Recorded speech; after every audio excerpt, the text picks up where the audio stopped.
सबसे पहले आपको यहाँ पे साइन अप करना होगा। साइन अप करने के लिए लिंक मैंने इस वीडियो के डिस्क्रिप्शन में दिया हुआ है। साइन अप आप अपने लैपटॉप से भी कर सकते हैं और अपने मोबाइल फोन से भी कर सकते हैं। मोबाइल फोन से साइन अप करने के लिए आपको अपने मोबाइल के क्रोम ब्राउजर में जाना होगा। क्रोम ब्राउजर में जाके आपने टाइप करना है paypal.com। उसके बाद आपने डेस्कटॉप साइट को ओपन कर लेना है। डेस्कटॉप साइट को ओपन करने के बाद जो स्क्रीन आपको मेरे लैपटॉप पे दिखाई दे रही है, सेम स्क्रीन आपको अपने मोबाइल पे दिखाई देगी। तो ऐसा नहीं है अगर आपके पास लैपटॉप है तभी आप पेपल अकाउंट बना पाएंगे, अगर आपके पास मोबाइल है तब भी आप बड़ी आसानी से पेपल अकाउंट बना सकते हैं। तो पेपल अकाउंट बनाने के लिए आपको ऑप्शन दिखाई दे रही होगी साइन अप की, तो आपने यहाँ पे क्लिक कर देना है। उसके बाद ये आपसे पूछेगा कि आप इंडिविजुअल अकाउंट बनाना चाहते हैं या आप बिजनेस अकाउंट बनाना चाहते हैं।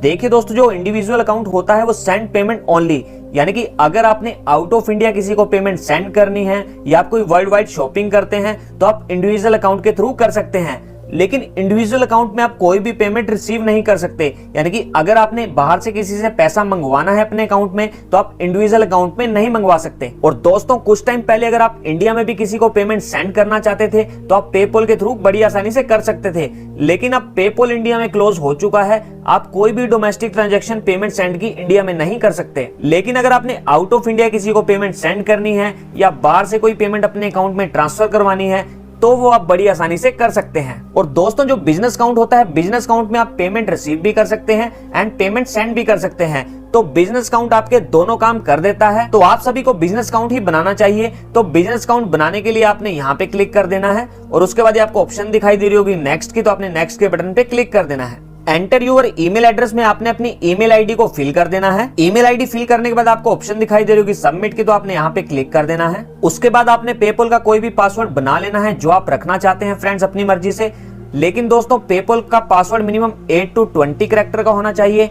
पासवर्ड का फर्स्ट लेटर कैपिटल होना चाहिए, बाकी चाहे आप स्मॉल रख सकते हैं। और पासवर्ड में कोई भी नंबर या एक स्पेशल कैरेक्टर भी होना चाहिए फ्रेंड्स। जैसे मैं एग्जांपल आपको दिखा देता हूँ, world@1990। तो वर्ल्ड का W कैपिटल है फ्रेंड्स, बाकी स्मॉल है, स्पेशल कैरेक्टर हो गया और 1990 हमारा नंबर हो गया। तो इस तरह से आप अपनी मर्जी से जो भी पासवर्ड रखना चाहते हैं तो आप इस फॉर्मेट में ही रखिएगा फ्रेंड्स। तो पासवर्ड फिल करने के बाद आपको ऑप्शन दिखाई दे रही होगी सबमिट की, तो आपने यहाँ पे क्लिक कर देना है। उसके बाद आपको ऑप्शन दिखाई देगी डिस्क्राइब यूर बिजनेस की, तो बिजनेस टाइप में आपने इंडिविजुअल सिलेक्ट कर लेना है। लेकिन दोस्तों, अगर आप पेपल का अकाउंट अपनी फर्म के नेम से बनाना चाहते हैं, आप कोई पार्टनरशिप फर्म है या कोई प्राइवेट लिमिटेड कंपनी है या गवर्नमेंट एंटिटी है, तो इनमें से कोई भी ऑप्शन आप सिलेक्ट कर सकते हैं। और अगर आप अपने नेम से पेपल का अकाउंट बनाना चाहते हैं तो आपने इंडिविजुअल वाली ऑप्शन को ही सिलेक्ट करना है। और जैसे आप बिजनेस टाइप इंडिविजुअल सिलेक्ट करेंगे तो आपको सेकंड ऑप्शन दिखाई देगी प्रोडक्ट और सर्विसेज कीवर्ड की। तो प्रोडक्ट और सर्विसेज कीवर्ड में आपने computer network and information services को ही सिलेक्ट करना है। थर्ड ऑप्शन है पर्पस कोड की। पर्पस कोड में आपने P0806 अदर इंफॉर्मेशन सर्विसेज को ही सिलेक्ट करना है। दोस्तों, आप में से बहुत सारे लोगों के मन में डाउट रहता है कि प्रोडक्ट और सर्विस कीवर्ड्स और पर्पस कोड में इतनी सारी ऑप्शन है तो कौन सी हम सही ऑप्शन को सिलेक्ट करें। देखिए, अगर आप किसी फ्रीलांसिंग वेबसाइट पे काम करते हैं या आप ऑनलाइन कोई भी काम करते हैं या आप आउट ऑफ इंडिया आपने किसी से पेमेंट अपने अकाउंट में ट्रांसफर करवानी है या आप ऑनलाइन टीचिंग का काम करते हैं या आप इंडिया में बैठकर फॉरेन कंट्री में किसी को कोई भी सर्विस प्रोवाइड करवाते हैं, तो दोस्तों कोई भी ऐसा काम जो आप ऑनलाइन कर रहे हैं, कोई भी कंप्यूटर से रिलेटेड काम हो गया, कोई सर्विस से रिलेटेड कोई भी वर्क हो गया, तो उसमें आप ये सेम ऑप्शन सिलेक्ट कर सकते हैं। आपको अपने अकाउंट में पेमेंट ट्रांसफर करने में कोई भी प्रॉब्लम नहीं आएगी। उसके बाद आपको ऑप्शन दिखाई दे रही होगी पर्सनल पैन की। तो पर्सनल पैन में आपने अपना पैन कार्ड नंबर फिल कर देना है। पैन नंबर फिल करने के बाद आपको ऑप्शन दिखाई देगी सीसी स्टेटमेंट नेम। तो जैसे मेरा नाम विशाल भारद्वाज है तो मेरा जो फर्स्ट नेम है वो मैंने यहाँ पे फिल कर देना है फ्रेंड्स। बिजनेस यूआरएल में अगर आपकी कोई वेबसाइट है तो आप यहाँ पे फिल कर सकते हैं, लेकिन अगर आप इस ऑप्शन को ब्लैंक भी छोड़ देंगे तो आपको कोई भी प्रॉब्लम नहीं आने वाली है। तो मैं फिलहाल के लिए इसको ब्लैंक छोड़ देता हूँ फ्रेंड्स। तो सारी इन्फॉर्मेशन को फिल करने के बाद आपको ऑप्शन दिखाई दे रही होगी सबमिट की, तो आपने यहाँ पे क्लिक कर देना है। उसके बाद आपको ऑप्शन दिखाई देगी tell us about your business, तो यहाँ पे आपने अपनी पर्सनल इन्फॉर्मेशन को फिल कर देना है। पर्सनल इन्फॉर्मेशन को फिल करने से पहले आपने कुछ बातों का जरूर ध्यान रखना है फ्रेंड्स। जो भी आपके पैन कार्ड में नेम है और जो आपके बैंक अकाउंट में नेम है, तो जैसे मेरा पैन कार्ड में नेम विशाल भारद्वाज है, मेरे बैंक अकाउंट में भी मेरा नेम विशाल भारद्वाज है, तो वो सेम नेम ही आपने यहाँ पे फिल करना है। जैसे मेरा नाम विशाल भारद्वाज है तो विशाल मैंने फर्स्ट नेम में फिल कर देना है और भारद्वाज मैंने लास्ट नेम में फिल कर देना है। इन केस दोस्तों, अगर आपका पैन कार्ड में और अगर आपके बैंक अकाउंट में नेम मिसमैच है तो आपको पेमेंट के टाइम पे प्रॉब्लम आ सकती है फ्रेंड्स। तो आपने इस बात का जरूर ध्यान रखना है फ्रेंड्स, जो भी आपके पैन कार्ड में नेम है और आपके बैंक अकाउंट में नेम है उसी सेम नेम से ही आपने अपना पेपल अकाउंट बनाना है फ्रेंड्स। तो नेशनैलिटी में आपने इंडिया सिलेक्ट कर लेना है फ्रेंड्स। डेट ऑफ बर्थ में आपने अपनी डेट ऑफ बर्थ को फिल कर देना है। डेट ऑफ बर्थ फिल करने के बाद आपको ऑप्शन दिखाई देगी प्राइमरी कॉन्टैक्ट एड्रेस की। तो पिन कोड में आपने अपने एरिया का पिन नंबर फिल कर देना है। टाउन सिटी में आपने अपनी सिटी का नेम फिल कर देना है, आप जिस भी सिटी से हैं। स्टेट में आप जिस भी स्टेट से हैं, हरियाणा से हैं, पंजाब से, आप जिस भी स्टेट से हैं वो स्टेट नेम आप यहाँ पे फिल कर दीजिएगा फ्रेंड्स। एड्रेस फिल करने के बाद आपको ऑप्शन दिखाई देगी बिजनेस इन्फॉर्मेशन की। तो प्राइमरी कॉन्टैक्ट फोन में आप अपना मोबाइल नंबर यहाँ पे फिल कर दीजिएगा फ्रेंड्स। और उसके बाद आपको ऑप्शन दिखाई देगी प्राइमरी करेंसी यूएस डॉलर। तो प्राइमरी करेंसी को आपने यूएस डॉलर ही रहने देना है फ्रेंड्स।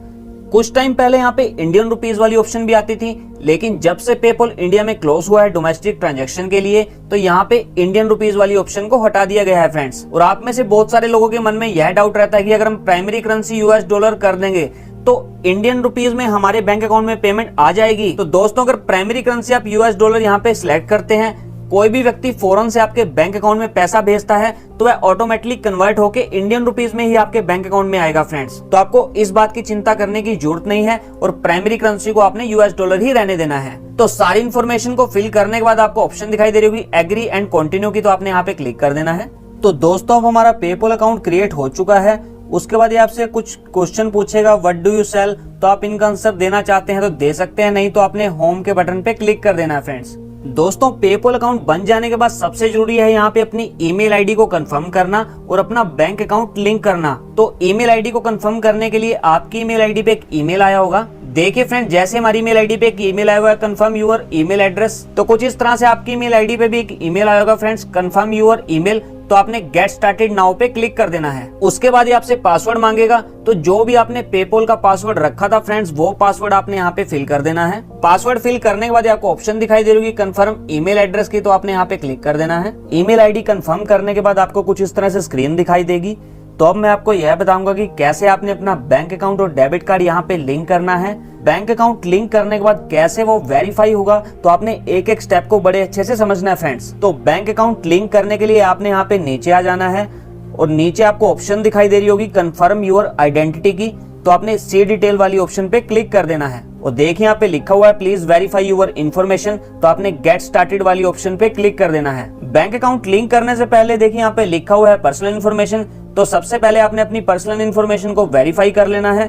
पर्सनल इन्फॉर्मेशन को वेरीफाई करने के लिए देखिए यहाँ पे लिखा हुआ है पैन नंबर, तो जो भी आपका पैन कार्ड नंबर है फ्रेंड्स वो आपने दोबारा से यहाँ पे फिल कर देना है। और जो रेजिडेंशियल एड्रेस है फ्रेंड्स वो आपने यहाँ पे फिल कर देना है। तो पैन नंबर और एड्रेस फिल करने के बाद ये आपको ऑप्शन दिखाई दे रही होगी सबमिट की, तो आपने यहाँ पे क्लिक कर देना है। पर्सनल इन्फॉर्मेशन वेरीफाई करने के बाद देखिए यहाँ पे लिखा हुआ है ऐड बैंक, तो आपने यहाँ पे क्लिक कर देना है। और जैसे आप ऐड बैंक पे क्लिक करेंगे तो आपको कुछ इस तरह से स्क्रीन दिखाई देगी फ्रेंड्स। उसके बाद आपने गो टू वेरिफिकेशन वाली ऑप्शन पे क्लिक कर देना है और उसके बाद आपको कुछ इस तरह से स्क्रीन दिखाई देगी।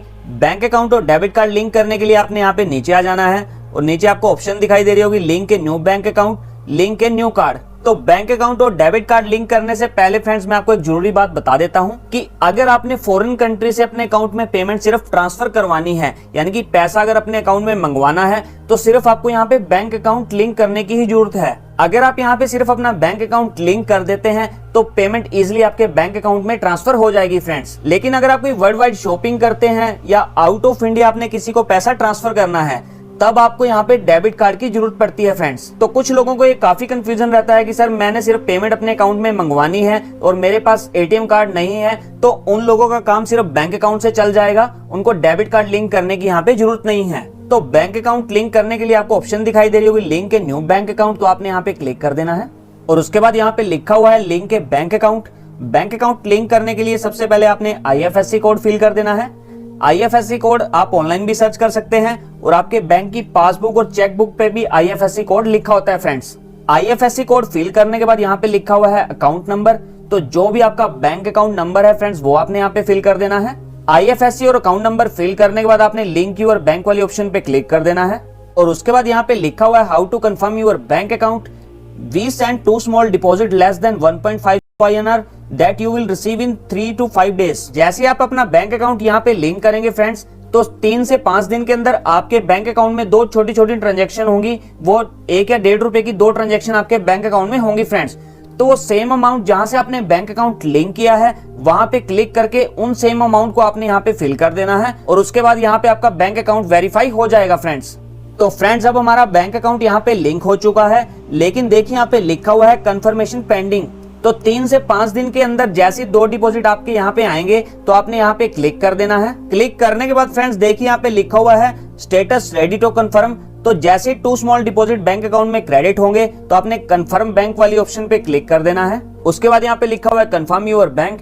तो जो भी 2 स्मॉल डिपॉजिट आपके अकाउंट में आए होंगे, जैसे फर्स्ट अमाउंट आई है फ्रेंड्स 1.50, तो वो आपने यहाँ पे फिल कर देनी है। जो सेकंड अमाउंट आई होगी फ्रेंड्स वो डिपॉजिट अमाउंट में आपने यहाँ पे फिल कर देनी है। तो आपने इस बात का जरूर ध्यान रखना है, जो सेम अमाउंट आपके बैंक अकाउंट में आई होगी फ्रेंड्स वही सेम अमाउंट आपने यहाँ पे फिल कर देनी है। अगर अमाउंट में मिसमैच हो गया तो बैंक अकाउंट आपका वेरीफाई नहीं होगा। तो दोनों डिपॉजिट अमाउंट यहाँ पे फिल करने के बाद यहाँ पे कंफर्म वाली ऑप्शन पे आपने क्लिक कर देना है। और उसके बाद अगर आप अपना डेबिट कार्ड लिंक करना चाहते हैं फ्रेंड्स तो आपने यहाँ पे नीचे आ जाना है। नीचे आपको ऑप्शन दिखाई दे रही होगी कार्ड्स की, तो यहाँ पे लिखा हुआ है लिंक ए न्यू कार्ड, तो आपने यहाँ पे क्लिक कर देना है। और उसके बाद यहाँ पे लिखा हुआ है लिंक ए कार्ड, तो आप यहाँ पे अपना डेबिट कार्ड भी लिंक कर सकते हैं और अपना क्रेडिट कार्ड भी लिंक कर सकते हैं। तो डेबिट और क्रेडिट कार्ड को लिंक करने के लिए आपने यहाँ पे अपना कार्ड का नंबर फिल कर देना है। डेबिट और क्रेडिट कार्ड नंबर फिल करने के बाद आपको ऑप्शन दिखाई दे रही होगी कार्ड टाइप की।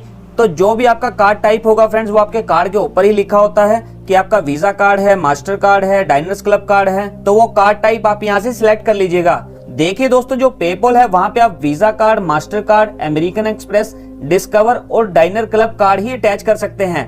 आप यहाँ पे रुपे कार्ड अटैच नहीं कर सकते। तो जो कार्ड टाइप के ऑप्शन दिए हैं फ्रेंड्स ये कार्ड ही यहाँ पे अटैच होंगे, आपका रुपे कार्ड यहाँ पे अटैच नहीं होगा। तो जैसे मेरा कार्ड वीजा है तो मैं यहाँ पे वीजा सिलेक्ट कर लेता हूँ। उसके बाद आपने अपने कार्ड की एक्सपायरी डेट डाल देनी है, ये आपके कार्ड के फ्रंट साइड में लिखी होती है। और सिक्योरिटी कोड में आपने अपने डेबिट कार्ड का सीवीवी नंबर डाल देना है। सीवीवी नंबर आपके कार्ड की बैक साइड में लिखा होता है, यह 3 डिजिट का होता है फ्रेंड्स। तो सारी इन्फॉर्मेशन को फिल करने के बाद आपको ऑप्शन दिखाई दे रही होगी लिंक कार्ड की, तो आपने यहाँ पे क्लिक कर देना है। तो देखिए फ्रेंड्स यहाँ पे हमारा डेबिट कार्ड भी लिंक हो चुका है। तो दोस्तों हमारा पेपल का बिजनेस अकाउंट रेडी है फॉर ट्रांजैक्शन के लिए। लेकिन जो बातें मैंने आपको इस वीडियो में बताई हैं आपने उन बातों का जरूर ध्यान रखना है ताकि आपको पेपल अकाउंट बनाते टाइम किसी भी प्रॉब्लम का सामना ना करना पड़े। लेकिन अगर आपको फिर भी